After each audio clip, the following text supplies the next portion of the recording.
Сәлем достар, сіздермен бірге оңай каналы. Бүгінгі біздің тақырыбымыз дәретханада ұзақ отыру қандай қауіпті салдарларға әкелетіні туралы болмақ. Адамдар дәретханада смартфон қарап ұзақ отырады. Алайда нәжіс шығарудың қалыпты ұзақтығы 3 минут.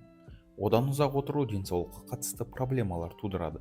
Проктолог және хирург Дмитрий Масленников мұндай әдеттің салдарынан пайда болатын негізгі ауруларды атады.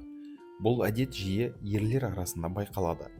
Ер адамдар түрлі өмірлік проблемалардан уақытша алаңдау үшін дәретханада ұзақ отырады дегенде пікір бар.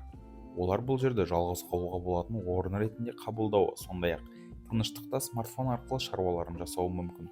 Мысалы, жұмыс бабымен хаттарға жауап береді. Алайда бұл әдет денсаулыққа қауіпті.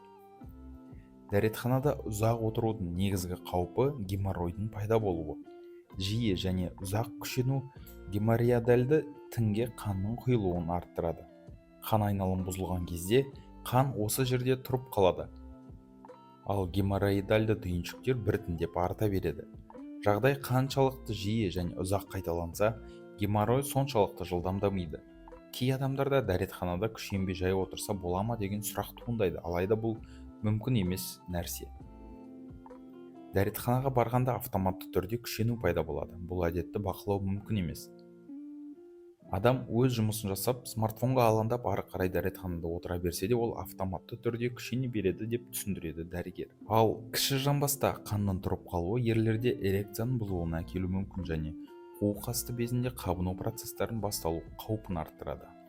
Кей жағдайларда дәретханада ұзақ отыру әдеті тік-ішек сезімталдығының төмендеуіне әкеледі. Бұл кезде орган ішектің толғанына дұрыс әсер бермей қояды, яғни адам үлкен дәретке барғысы келетін ұзаққа дейін сезбейді. Бұл іш қатуға келеді. Осымен достар, бүгінгі видеомыз сізге пайдалы болған болса, өз ойларыңызбен видео астында бөліссеңіздер болады. Келесі кездескенше.